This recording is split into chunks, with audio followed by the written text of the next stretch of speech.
Hey, podcast listener, even if you are alone in your entrepreneurial journey, know that today, right now in your earbuds, you are joined by thousands of entrepreneurs from all around the globe seeking to grow better, more profitable location-independent businesses. If you'd like to learn more about what we do and download our entire back catalog, check out tropicalmba.com.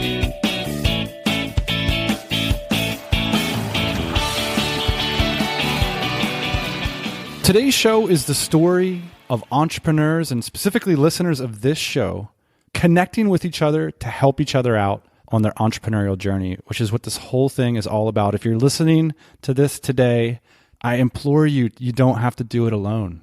Ian, can you think of a breakthrough business moment that didn't involve another important person in your life?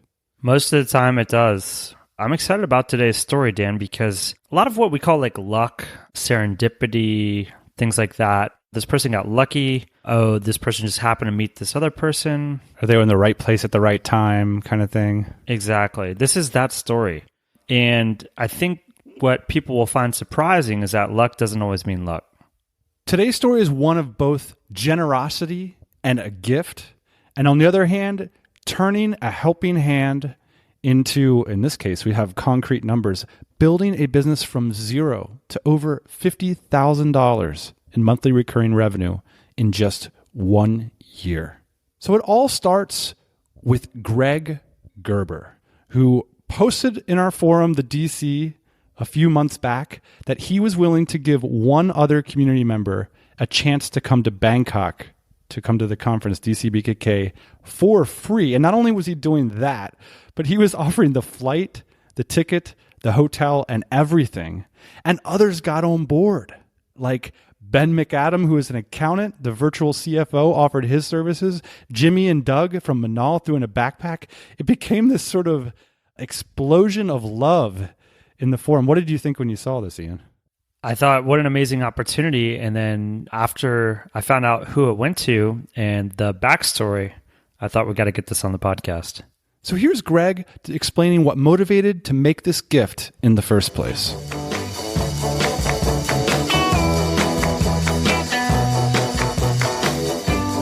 I just remember, so I think it was like 2013, I was traveling through Southeast Asia and I met a bunch of people who had come from DC BKK. They were all living in Chiang Mai at the time. And at the time, I didn't even have a business. I'd left my previous company and I was kind of figuring out what my business would be. Turns out it was something completely different. But, I was living on, $10 a day and backpacking around. And I just thought, how cool would it be to be able to offer someone who was in my position back then the opportunity to go to an event like this. Now that my business is doing really well, what's a cool way to give back? So that was the idea. What was your criteria when you were speaking? That's a lot of work. How did you evaluate the candidates? It was very loose, for sure. I really just had a conversation with everyone. Some people hopped on super nervous, which made me nervous. Some people hopped on and were just they're just I'm not going to win this thing, so I don't even know why I'm here. And everyone kind of came at it with a different vibe. But yeah, I just talked to everyone. I talked to them where they're at in their business and their life, and just kind of what their goals are for their business was just something I threw in there. I really wanted to just find people who had a real business too, or were at the beginning of what sounded like it could be, a grand adventure with a new business. And I did find someone like that.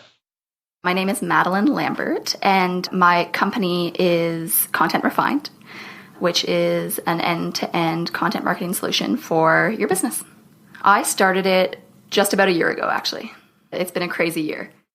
I called her that day because I wanted to make sure that she was still free and still able to go on this trip if she was the recipient. And she was out on a lake camping for a few days or something. And when I was on the phone with her, it's just oh my God. A lot of that. Well, I was actually at my cottage that doesn't have very good service and no internet.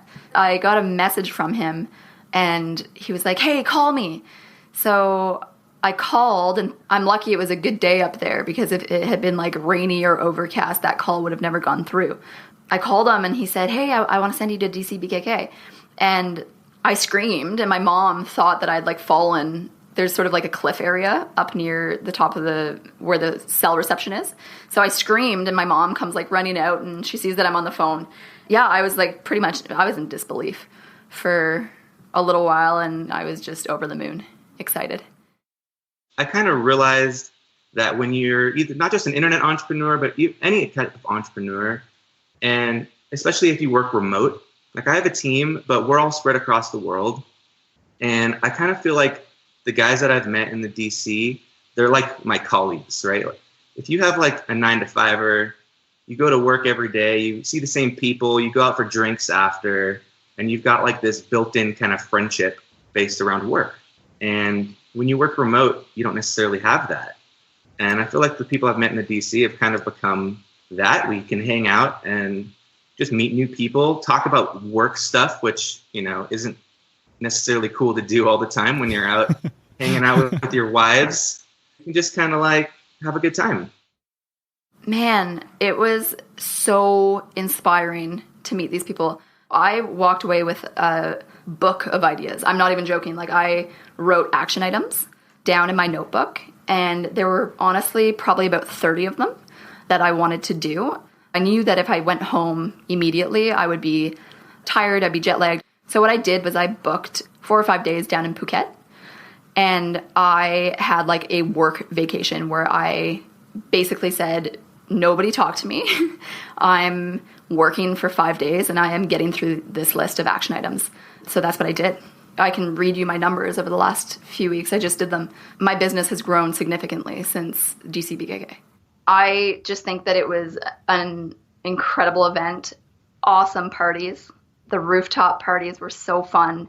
I actually also got to room with a stranger who is now a friend of mine, Nicole Seelinger. I've made lots of new friends, and I can see myself going to a ton of DC events in the future. Now, we're going to get back to those numbers that Madeleine mentions and how they've increased since the event, because they're super impressive. But Ian, you really took the time to dig into her backstory in this interview.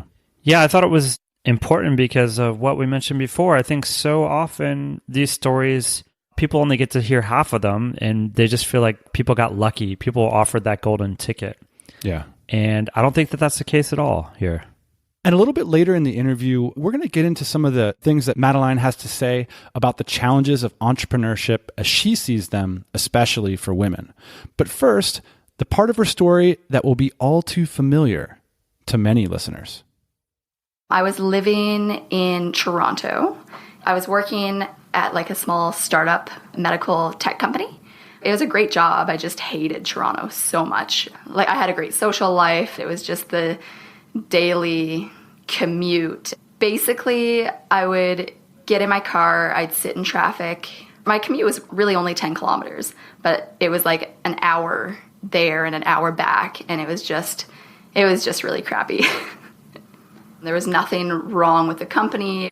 It was a really great job that actually opened up a lot of doors for me. But basically, I would go in, and it was very much a 9-to-5 job. It was a very agile company, so it was growing drastically during that time. And I grew professionally a lot over those 2 years. And I grew to really embrace technology and understand it. And it was very empowering, actually. I have no background in tech at all. My degree is in law and human rights. Over the course of 2 years, I hopped around from different roles. Once I was a project manager, I realized that that was sort of the ceiling of the company and that there was going to be probably no more growth beyond that. I was spending like a lot of time up in Collingwood, Ontario, where I'm located now, where the guy that I was and still am dating was living. So I was spending a lot of time snowboarding on weekends, running on the trails. Yeah, it's very, very, very outdoorsy oriented here. And so I was pushing it a little bit with that job where I was like working from home a lot, which was Collingwood, and trying to push my time up here. And that made me feel a little bit guilty. And over some time doing that, I realized that like I shouldn't feel guilty for doing what I like. And so that's when I realized that I wanted different things. How concerned were you about like money at this point? Because if I'm in your position, I'm thinking, well, like, yeah, I really like snowboarding. I really like running. But the reason I'm able to do those things is because I'm getting this paycheck. So basically, if you've ever like lived in Toronto, it's really, really, really hard to get ahead. So I was actually the poorest I've ever been while I was living in Toronto. And that's because, you know, I lived in an apartment that was the size of a shoebox and it was costing me like $2,000 a month.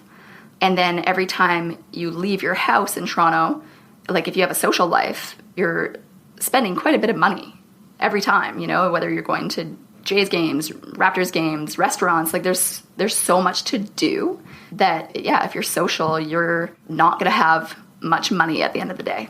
And I was actually saving money by spending my time in Collingwood. Were you worried? Because if I was in your position, I would say like, well, yeah, I really love these activities, but I've got to figure out a way to keep this going. So what were your thoughts? I was really worried. So when we had decided to make the transition that I would be the one to move, I was worried because the job market is not very good here. There's not a whole lot of job opportunities. So I was applying online to a bunch of different sort of tech sector jobs up here, and I wasn't getting a single call back. And that started to stress me out over time. And, you know, we had put a timeline for September that was going to be the latest that I would be moving. And so when August rolled around, I had to quit my job in Toronto without anything lined up. And this is a decision that you and your partner made, I guess, was that you were going to move to this small town. You were going to quit your job, but the hope was that you were going to have a job. So at that point, I had basically decided that I was going to move up here, probably wait tables until I could figure something out. But I never had to because I met John, my now business partner. And so that's when the whole Content Refined ball started to roll a little bit. And so you're getting to the point where you're about to start waiting tables, but you meet this guy, John, and tell me about how you met him and your first conversation. Man, so it was awesome and so serendipitous. My friends in Ottawa knew that I was in a bit of a pickle at this point, where I didn't have a job lined up, that I was absolutely moving to Collingwood. And so one of my best friends from home reached out to me and she said, hey, I have a friend on Facebook that I went to university with 4 years ago that is looking for an intern for a new tech company in Collingwood. What are the odds? You should apply. So I reached out immediately and I sent actually a cover letter basically explaining my situation, and I made it kind of funny and quirky. And so I sent that off. I got a response back from this guy named John, and he said, hey, do you want to come in for like an interview? I said yes. And so that's when I met John for the first time. And my first impression of John was that he was like this super hyper geek. And he was like really excited by the prospect of somebody with like tech experience coming to Collingwood and working for him. And what was the company? Have you ever heard of the blog authority Website Income? No, I have not. Okay, so it's basically a blog on like how to make money online. Okay. And so at that point, he was really he had a large portfolio of money sites, so a lot of like Amazon affiliate sites. And he basically was growing his portfolio and trying to make money that way. And then he was selling some of his processes and procedures. Like he was a little bit all over the place at that point. But I mean, he offered me a great wage or salary at that point. And I thought, why not? And did he actually have a physical office, or were you going to be working from home? So we rented out like this co-working space where we would come in 4 days a week, and he has 3 little kids under the age of 4. And his whole thing is like, I want to work, make a lot of money, but I also want to be home with my family and ski with them on weekends. So we had a schedule where we worked from Monday to Thursday from 8 to 3. You were hired by John, but eventually you guys became business partners. So tell me how that works. Yeah, so he basically needed somebody to proceduralize the content creation for his portfolio of websites. I didn't know anything about content marketing at that point, so I did a lot of research. worked really hard on defining that process. Once we got the ball rolling and he started seeing more traffic, I had hired between 10 and 15 writers. I figured out how to do keyword research. I then made like processes around all of these tasks. So processes around keyword research, processes around outsourcing content, processes around hiring, firing writers. So basically at the end of a couple months, we had this portfolio of processes and procedures that would then lead to consistent, high-quality content creation for websites. But through this process, I take it that you came up with the idea for your company. Exactly. How did that transition happen? How did it become that you became business partners and that you started this new venture?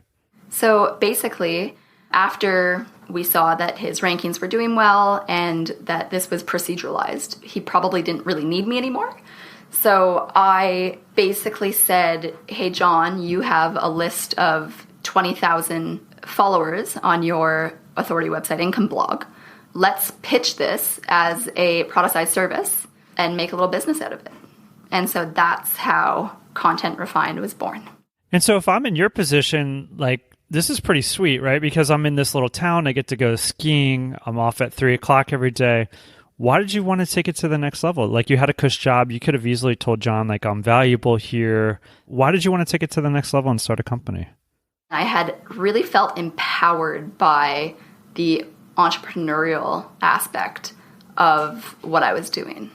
And so I think that was just the logical next step for me. And I think that I'm just an entrepreneur, and that's just the logical next step for any entrepreneurial spirited person. A few days ago, I was at a search engine optimization conference, and when the speaker from stage said, how many people in the room use Ahrefs.com to rank their sites #1 in Google, the entire audience of hundreds of SEOs raised their hands. Yes, Ahrefs.com is a tool that is synonymous with ranking your site #1 in Google. It allows you to uncover what people in your niche are searching for and how difficult it might be to rank for the all-important #1 spot in those searches. Better yet, it helps you to uncover little-known niches of profitable terms that will drive customers to your business. So go to Ahrefs.com, that's Ahrefs.com for a free 14-day trial. And during that free trial, you'll get access to all of their tools and data for 2 weeks at no charge. That's invaluable.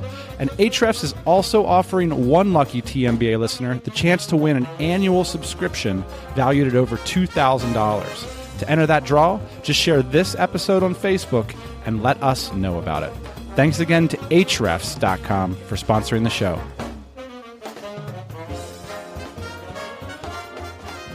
Tell me a little bit about where this company is today at the end of 2017. Basically, we started at zero. So we had some cute little goals that within 6 months, we would be at like $10,000 monthly recurring revenue.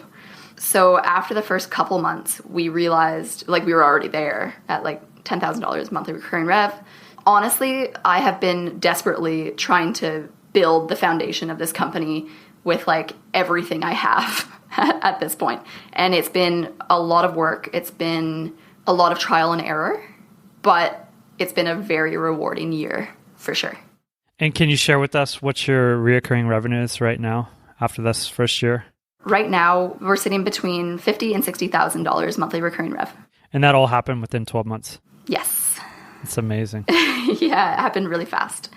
So staffing was by far my biggest issue.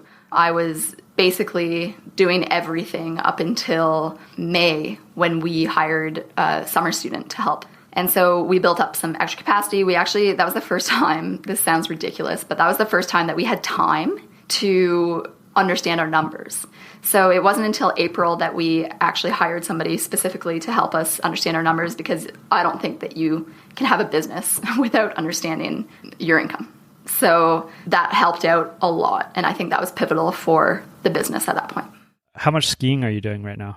Right now, there's no snow. There's about to be snow, though. There's about to be snow. I've got a pretty good handle on the work-life balance thing. John and I set out a business plan. On the front page, we have our vision, our mission, and our values. and lifestyle is our number one value. I want to talk a little bit now about DC BKK, which is our annual event in the DC, the Dynamite Circle, which is our group of entrepreneurs, which you are a part of. At what point did you decide it would be a good idea to join the DC? Well, I had actually been listening to you guys for a bit, and John is a big listener of the Tropical MBA as well. And at one point he sort of suggested, because he knows I like to travel, and he sort of suggested, he said, would you want to join this? And I said, absolutely yes.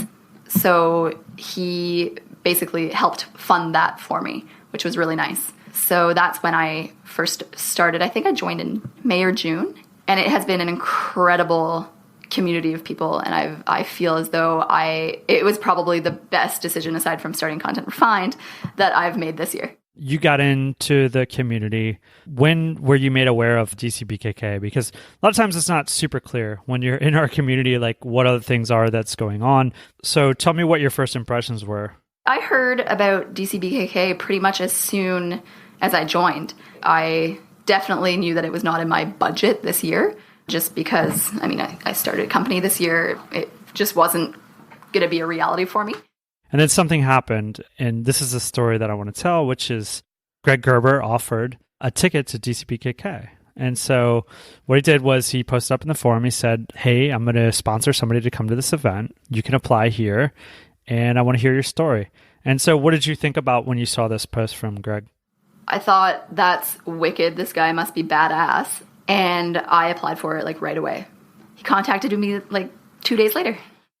So before we get into talking about what Madeleine took away from DC BKK this year, I want to mention that Madeleine also went to another conference this year where she was one of very few women. This was a business conference, and one that she felt like she was talked down to a little bit because she had a small business.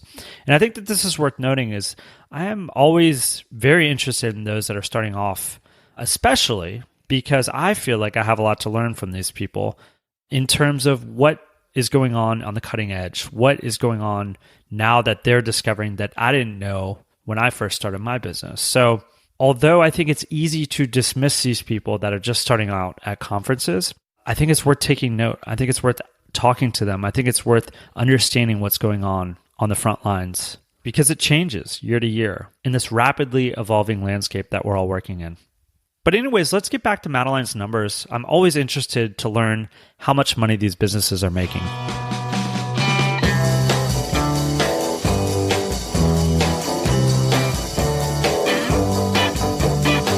So after I sort of spent my 5 days in Phuket working on the business, I started noticing a huge spike in my numbers. So right now I do my weekly metrics, and right now, the week of the 25th of October, which was right after DC BKK, we grew by 24%.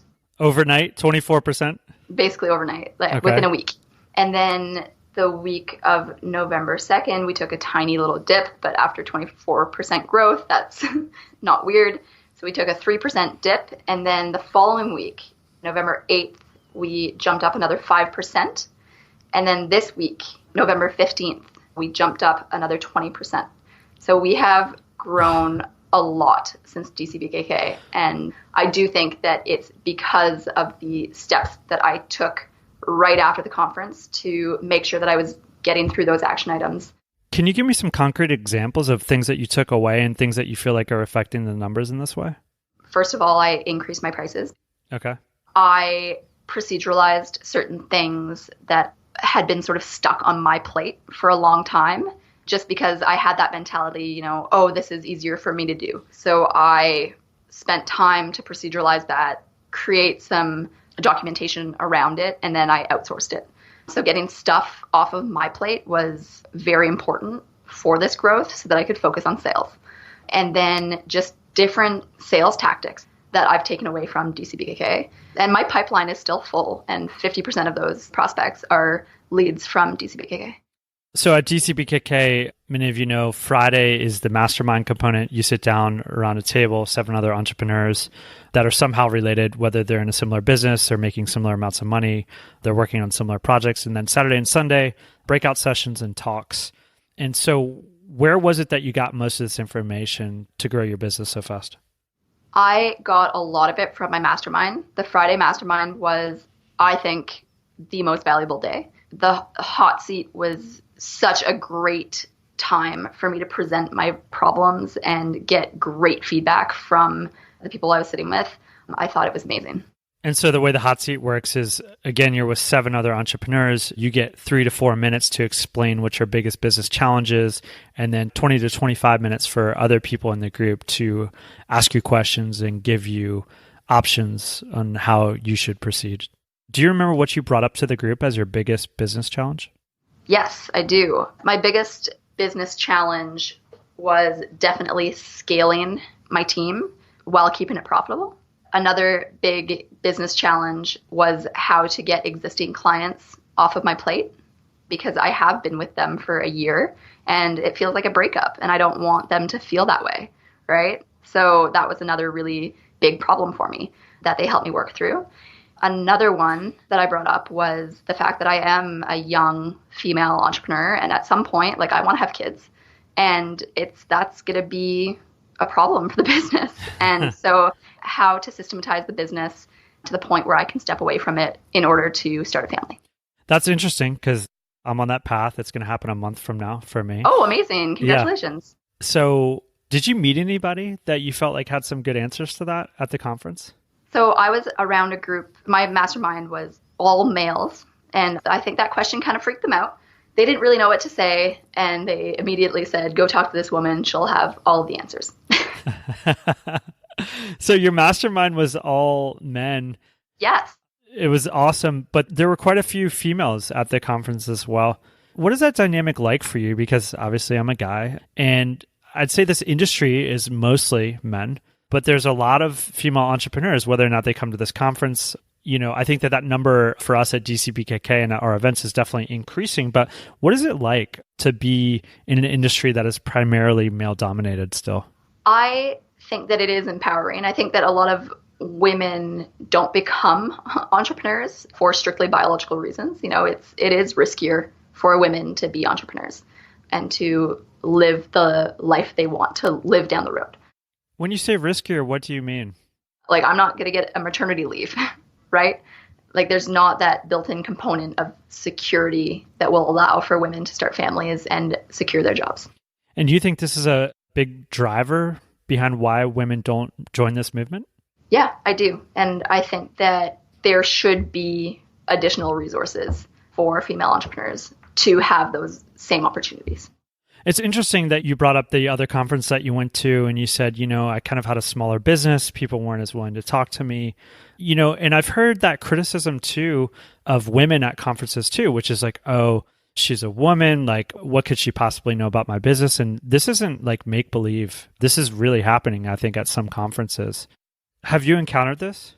Yes, at that same conference, you know, I felt that people that were giving me business advice, and maybe this is my feminism sort of tapping in here, but I did feel talked down to a little bit just by the fact that I had a smaller business and that I was one of the few women at this conference. You know, I hadn't really thought about the biological reasons and the security built into some of these jobs before, but I think one of the cool things about entrepreneurship is it is an equal opportunity. There is no boss holding us back. There are very few restrictions. It is ourselves that is mostly holding us back from these opportunities. And so I can see your point is why entrepreneurship may be empowering for women. Do you have advice for other women who are faced with these problems? Yeah, I think two different things. So confidence always. People aren't going to take you seriously if you don't take yourself seriously. So confidence is definitely a huge part of that. For the more like realistic step-by-step, like how to be a female entrepreneur and have a family and stuff, you need to build that into your business plan. And when you have a male business partner, you need to be very transparent about what your goals are down the line. And if having a family is one of your goals, that is part of your business plan, and make it a goal and a priority and build your business around that. I want to circle back around in terms of the opportunity that Greg provided. You know, a bunch of other people jumped on that and offered things as well. but Greg was the first to come in and say, hey, here's a ticket to come to DC BKK. Do you have any ideas about how we might be able to recreate this for other people and make this a scalable process? Because, I mean, the experience that you had seems amazing. So it would be great to bring this to other people. It would be amazing. And to be honest, like if Content Refined keeps doing well, like I will absolutely be doing this next year to give somebody else the opportunity to experience what I've experienced, because I do think that it is life-changing. So Madeleine, now that you're back in Canada and you've had this experience, tell me about what the next 12 months is going to look like, because I think a lot of people can only dream about the kinds of success that you've had the last 12 months, going from 0 to 60,000 monthly recurring revenue. Do you have similar goals? Well, I would love to 10x this year, but ambitious. I don't think it's out of the realm of possibility for somebody like you. I would love by mid next year to be at sort of 150,000 monthly recurring revenue. I think that would be a good goal, and I would like to make the hiring process scalable without it really affecting my margins. That's a really, really hard process, but I would like to continue to scale and learn how to do that effectively. Within the next couple of years, I would love to start a new project and have Content Refined sort of running itself. I think that it's fun to be involved, but when you have founded this company, it's also really tough to be involved sometimes. Your ego and your heart is in it a little bit too much, and it's good to be able to remove yourself a little bit. Thanks, Madeleine, so much for sharing your story, and we look forward to tracking with you in the future and seeing how Content Refined goes, and I'm definitely interested in this new venture. I know you just teased it a little bit, but this is what happens. Yeah, thank you. Thanks so much for having me. I'm super grateful.